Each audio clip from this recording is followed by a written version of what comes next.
الزمالك ينهزم من الاسماعيلي 2-1.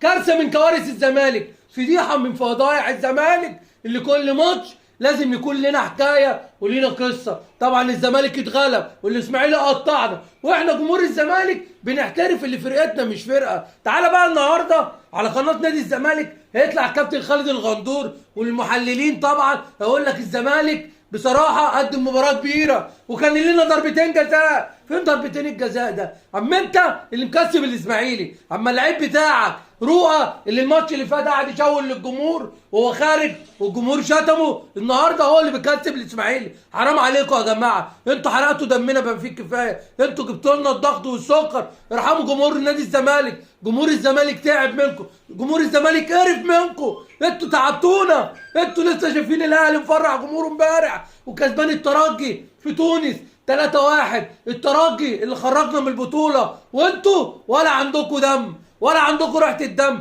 ارحموا ناديكم، احنا تعبنا. انتوا الجيل بتاعكم اوحش جه في تاريخ نادي الزمالك. النهارده الزمالك كارثه فضيحه، وهيطلعوا على قناه الزمالك يعظموا في الفرقه ويعظموا في المدرب. ولا المدرب ايه يا عم المدرب ده؟ انتوا بتضحكوا علينا، يقول لك جايبين لك مدرب عالمي من كولومبيا، ولا كولومبيا ولا اولمبيا، ده مدرب على قده، ده جايب له شويه مكسرات كل شويه ياكل. ما تعرفش كان جايب لي عسليه واتكسرت في جيبه، كل شويه يعمل لي كده ويندغ. ايه يا عم ده؟ ولا شايفين من ساعه ما جه ولا شايفين له اي خطه ولا اي اداء ولا لعيبه لها ولا لعيب بيلعب بمرد الله في الملعب، كلهم لعيبه بتاعت فلوس. وسكول كده اسم لعيب موت نفسه في الملعب. تعال شوف الاهلي امبارح واحنا بنتفرج على ماتش الترجي، قطع الترجي في تونس.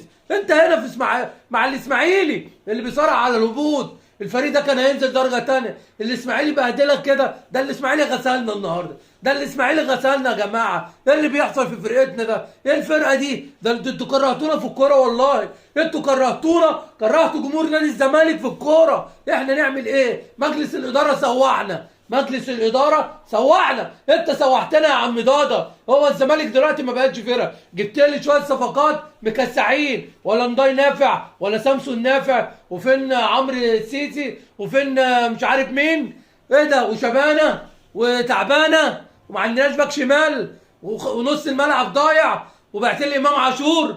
ده احنا في قصه، ده احنا في قصه وروايه، ومحدش باصص علينا، محدش بيساعدنا في حاجه. والنهارده يطلع يقول لك الوزير عملنا، الوزير مش عارف ايه، الوزير سابنا. وقناه نادي الزمالك هتقعد تطبل النهارده للمستشار ويقول لك كان لنا ضربه جزاء.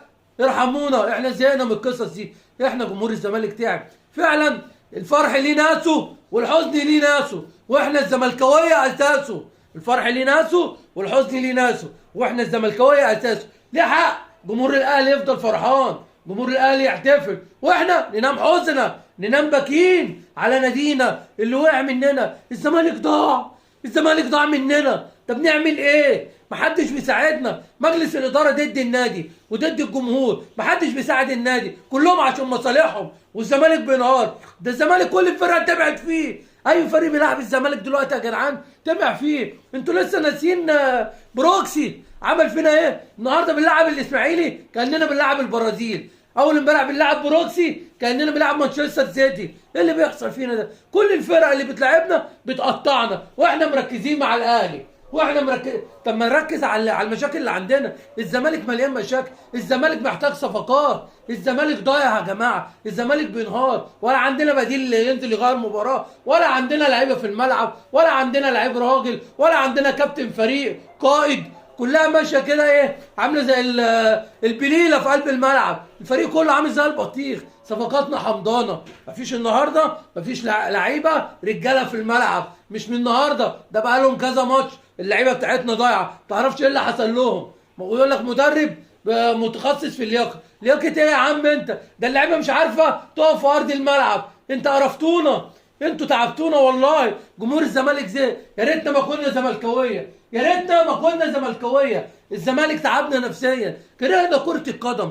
احنا كرهنا كره القدم بسبب نادي الزمالك واللي بيعمله في جمهوره. احنا اسوأ جمهور في العالم نفسيا. تخيل لما الاهلي يبقى تاني احسن فريق من حيث البطولات في العالم، واحنا اسوأ جمهور نفسيا في العالم. تعالى الاهلي يمتلك اكبر سوشيال ميديا في الشرق الاوسط وسابع العالم في السوشيال ميديا، واحنا مفيش، بتوع عنب وبطيخ.